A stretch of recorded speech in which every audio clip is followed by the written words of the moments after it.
ஈரானுக்கும், இஸ்ரேலுக்கும் இருக்கிற இந்த போர் ஸ்டார்ட் ஆகியிருக்கு. கிட்டத்தட்ட ஆரம்ப கட்டத்தில இப்போ அ இஸ்ரேல் ஈரான்ல அட்டாக் பண்ணிட்டு இருந்தாங்க. இப்போ ஈரான் அதுக்கான தக்க பதிலடி குடுக்க போறதா மென்ஷன் பண்ணியிருக்கிறாங்க. இப்போ ஈரான் இதுக்கான ஆயுதத்தில இறங்கி இருக்கிறதா ஒரு நியூஸ் மீடியால வந்துட்டுருக்கு. ஸோ இப்ப இந்த 2 நாட்டுக்கும் போர் வந்தா மார்க்கெட் இன்னும் ஃபால் ஆகுறதுக்கு வாய்ப்பு இருக்கு. 2வது விஷயம் ஈரான், இஸ்ரேல் பிரச்சனையில ரொம்ப முக்கியமான ஃபேக்டர்ஸ்லாம் என்னென்னன்னா, crude oil, gold, equity market. இந்த 3 விஷயம் தான் நேரடி பாதிப்பு இருக்கக்கூடிய விஷயம். இதில க்ரூட் ஆயில் நேத்து 9% கிட்ட இன்னைக்கு ஓப்பனிங்லயே 9% கிட்ட இன்கிரீஸ் ஆச்சு. ஆனா அதுக்கப்புறம் ஒரு ஆசிலேஷன் இருந்தாலும், இன்னும் ஒரு கிளியர் டைரக்ஷன் இல்ல. ஆயில் மார்க்கெட்டிங் கம்பெனிஸ்க்கு இது negative. Oil refinery companies ONGC, Oil India இன்னைக்கு பாசிட்டிவா ஓப்பன் ஆச்சு. ஸோ இந்த ஸ்டாக்ஸ்க்கு அது பாசிட்டிவ். அடுத்தது பெயிண்ட் கம்பெனிஸ்க்கு க்ரூட் ஆயில் ரிலேட்டட் மேனுஃபேக்சரிங் கம்பெனிஸ்க்கு இது negative. Crude oil price increase ஆகுறது. அதேபோல கோல்டு ஜுவல்லரீஸ் பேஸ்டு கம்பெனிஸ் முக்கியமா gold financiers Muthoot and Manappuram இந்த கம்பெனிஸ்க்குலாம் தங்கத்தோட விலை இன்கிரீஸ் ஆகுறது பாசிட்டிவா பார்க்கலாம். ஸோ ஓவரால் இன்னைக்கு மார்க்கெட் வெள்ளிக்கிழமை என்ன நடந்திருக்கு? அ பொ முக்கியமா பிளாக் டீலோட இம்பாக்ட் ஒரு 2 கம்பெனில குடுத்திருந்தாங்க. ஸோ என்னென்ன அப்படின்றதையும் பார்க்கலாம். அம் சென்னை ட்ரேடிங் அகாடமி ஸ்டாக் மார்க்கெட்ல லேர்ன் பண்றதுக்கான ஒரு பெஸ்ட் யூடியூப் சேனல். சப்ஸ்கிரைப் பண்ணுங்க. 2வது டெலகிராம் குரூப்புக்கான லிங்க்கும் நீங்க டிஸ்கிரிப்ஷன்ல இருந்து யூஸ் பண்ணிக்கலாம். ஸோ இப்போ இன்னைக்கு மார்க்கெட் வந்து பார்த்தீங்கன்னா, இந்த 24,700ன்ற சப்போர்ட் எடுத்து க்ளோஸ் ஆயிருக்கு. ஆ நேத்தியோட க்ளோசிங்ல இருந்து இன்னைக்கு டே லோ பார்த்தீங்கன்னா, 400 பாயிண்ட்டுக்கு மேல டே லோ வந்தது. ஆ கடந்த 1 மாசத்தோட லோ 24,470 கிட்ட இருக்கு. 460 கிட்ட இருக்கு. பட் அந்த லெவலுக்கு ரொம்ப க்ளோஸா வந்தாலும் பிரேக் ஆகல. 1 மந்தோட லோ பிரேக் ஆகல. ஒரு 2, 3 வாரத்தோட லோவ நிஃப்டி இன்னைக்கு உடைச்சிருக்கு. ஆ ஆனா இன்னியோட கேண்டில் க்ளோசிங் பார்த்தீங்கன்னா, ஒரு ஃபுல் பாடி புல்லிஷ் கேண்டில் கிட்டத்தட்ட இன்னைக்கு நிஃப்டி 50ல பார்க்கும்போது, மேஜரா மோஸ்ட் ஆஃப் த ஸ்டாக் இன்னைக்கு இறங்கி இருந்தது. 50 கம்பெனில 41 கம்பெனி நெகட்டிவ். இதுல 2 கம்பெனி மட்டும் தான் மோர் தென் 1% இன்கிரீஸ் ஆயிருந்தது. அதுல HAL டிஃபென்ஸ் ஸ்டாக்ஸ். 2வது ஐசிஐசிஐ ஜெனரல் இன்சூரன்ஸ். அதாவது ஐசிஐசிஐ ஜெனரல் இன்சூரன்ஸ் தான் நிஃப்டி 50ல இன்னைக்கு டாப்ஸ் கெய்னரா பார்க்கலாம். இதுக்கு அடுத்தபடியா DLF, Adani power, Macrotech, Bosch limited இந்த ஸ்டாக்ஸ்லாம் இன்னைக்கு பாசிட்டிவா குளோஸ் ஆயிருக்கு. ஆம், ஜியோ பொலிட்டிக்கல் இஷ்யூ ஈரான், இஸ்ரேலுக்கான பிரச்சனை டிஃபென்ஸ் ஸ்டாக்ஸ்ல இன்னைக்கு பையிங் இருந்தது. ஷிப்பிங் பிரைஸஸ் இன்கிரீஸ் ஆகுறதுக்கான நியூஸ் இந்த ஜியோ பொலிட்டிக்கல்னால ஷிப்பிங் பிரைஸ் இன்கிரீஸ் ஆகுறதுக்கான நியூஸ் வந்து பார்த்தீங்கன்னா, இன்னைக்கு ஷிப்பிங் கம்பெனிஸ் முக்கியமா அ SCI இன்னைக்கு மோர் தென் 13 to 15% இன்கிரீஸ் ஆச்சு. GRSC, GE shipping, Cochin Shipyard இந்த ஸ்டாக்ஸ்லாம் ஓப்பனிங்ல இருந்தே ஒரு பாசிட்டிவ் சைட்ல டர்ன் ஆயிருந்தது. அடுத்தது அதானி குரூப்ல மத்த ஸ்டாக்ஸ் எல்லாம் வீக்கா இருந்தாலும், அதானி பவர் இன்னைக்கு ரொம்ப பாசிட்டிவா இருந்தது ஓப்பனிங்ல இருந்து. இன்னைக்கு இறங்கி இருக்கிற ஸ்டாக்ல இண்டிகோல வந்து 2 நியூஸ். 1 ஃப்ளைட் கிராஷ் நேத்து நடந்தது. ஓவரால் ஏவியேஷன் செக்டாருக்கு நெகட்டிவ். 2வது இண்டிகோவோட புரமோட்டர் ஸ்டேக் சேல்க்கான ஒரு நியூஸ் குடுத்திருக்காங்க. இந்த 2 நியூஸும் தான் இண்டிகோ ஃபால் ஆகுறதுக்கு ஒரு முக்கியமான ரீசன். அடுத்தது யுனைட்டட் ஸ்பிரிட்ஸ் நியர்லி 2% கிட்ட ஃபால் ஆயிருக்கு. மகாராஷ்டிராவோட கவர்ன்மெண்ட் லிக்கருக்கான டாக்ஸ் இன்கிரீஸ் பண்ணியிருக்கிறது. அதானி குரூப் ஒரு பக்கம் அதானி பவர் டாப் கெய்னர்ல இருந்தாலும், இன்னொரு பக்கம் அதானி பவர் டாப் கெய்னர்ல இருந்தது. இன்னொரு பக்கம் அதானி கிரீன் பார்த்தீங்கன்னா, 2% கிட்ட இன்னைக்கு இறங்கியிருக்கு.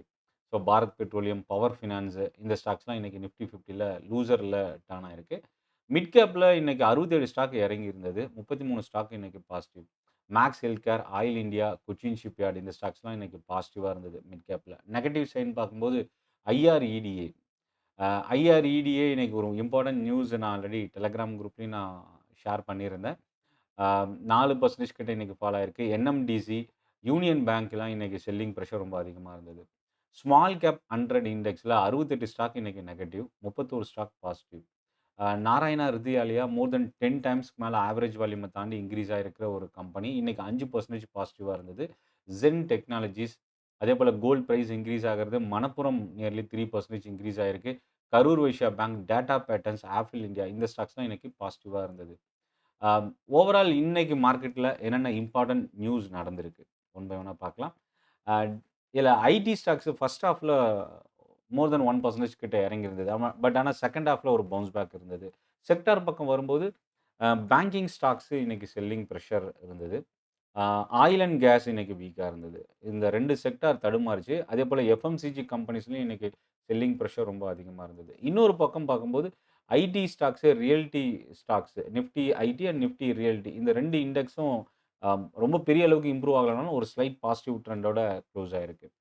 ஜூபிலன்ட் குரூப் கிட்டத்தட்ட ரூ. 2000 கோடி மேல இன்னைக்கு பிளாக் டீல். இதுல வந்து பார்த்தீங்கன்னா, ஜூபிலன்ட் ஃபார்மோவா 3% ஈக்விட்டி ஷேர்ஸ் ரூ. 500 கோடி அளவுக்கு அப்ராக்ஸிமேட்டா.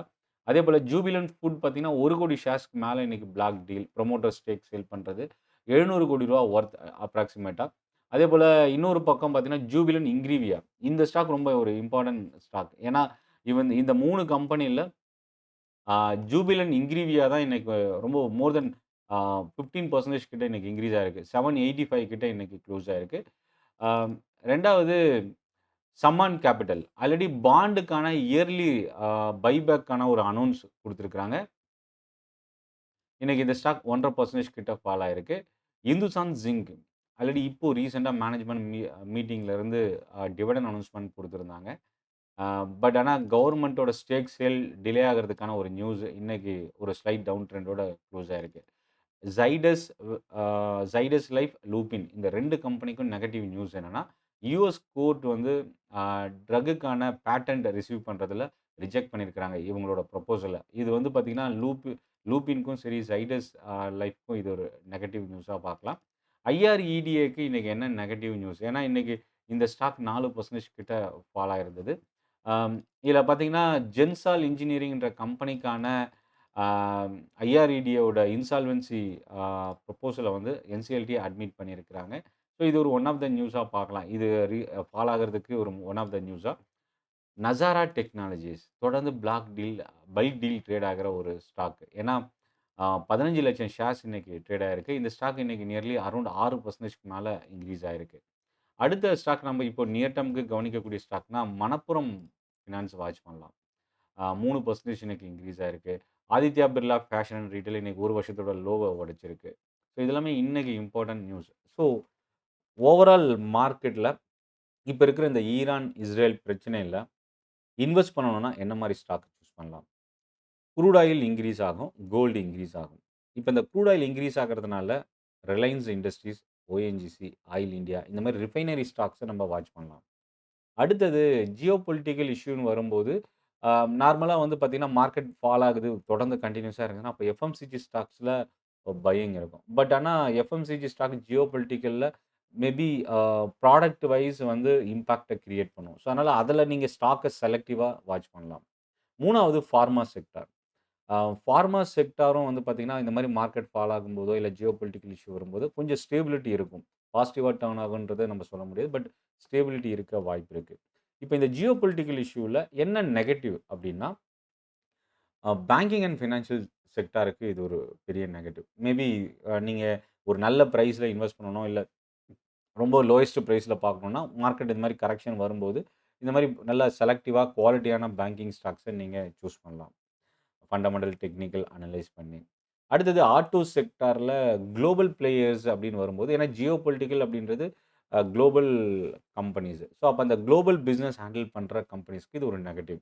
டாடா மோட்டார்ஸ் இதெல்லாமே வந்து பார்த்தீங்கன்னா, கண்டிப்பா ஜியோ பொலிட்டிக்கல் இஷ்யூனால இம்பாக்ட் இருக்கும். பட் ஆனா நெகட்டிவ் அப்படின்றத விட இம்பாக்ட் கண்டிப்பா இருக்கும். அது பாசிட்டிவ் சைட்லயும் இருக்கலாம், இல்ல நெகட்டிவ் சைட்லயும் இருக்கலாம். ஐடி கம்பெனிஸ் இன்னைக்கு இறங்குனதுக்கும், ஃபர்ஸ்ட் ஹால்ஃப்ல ஓப்பனிங்ல இறங்குனதுக்கும் ஒரு one of the reason. So, கிட்டத்தட்ட டே லோலருந்து 250 பாயிண்ட்டுக்கு மேல நிஃப்டி ரெக்கவர் ஆனாலும், நியர்லி ஒரு 160 டூ 170 பாயிண்ட் டவுன்ல முடிஞ்சிருக்கு. ஆனா, இதில கவனிக்கக்கூடியது இந்த 24,700ன்றத சப்போர்ட் எடுத்து மார்க்கெட் க்ளோஸ் ஆயிருக்கு. மேபி நாளைக்கு இந்த ஈரானுக்கும் இஸ்ரேலுக்கும் இருக்கிற பிரச்சனை தான் அடுத்த வரப்போற வாரம் இந்த சனி, ஞாயிறுல மார்க்கெட் இம்பாக்ட்ட கிரியேட் பண்ணும். 2 நாள் லீவ் இருக்கு. என்ன நடக்க போகுது வெயிட் பண்ணி பார்க்கலாம். டெலகிராம் குரூப்ல ஸ்டாக் அப்டேட்ஸ், நியூஸ் ரிசீவ் பண்றதுக்கு லிங்க் இருக்கு. நீங்க கிளிக் பண்ணி ஜாயின் பண்ணிக்கங்க. நீங்க நியூஸ் வந்து டைம் டூ டைம் ரிசீவ் பண்ணலாம். ஸோ இந்த செஷன் உங்களுக்கு யூஸ்ஃபுல்லா இருக்கு அப்படின்னு நினைச்சீங்கன்னா, நீங்க அ லிங்க கிளிக் பண்ணி ஜாயின் பண்ணிக்கங்க. ஆம் இதுவரைக்கும் நீங்க யூடியூப் சேனல சப்ஸ்கிரைப் பண்ணல அப்படின்னா, சப்ஸ்கிரைப் பண்ண மறந்துறாதீங்க. நன்றி. வணக்கம்.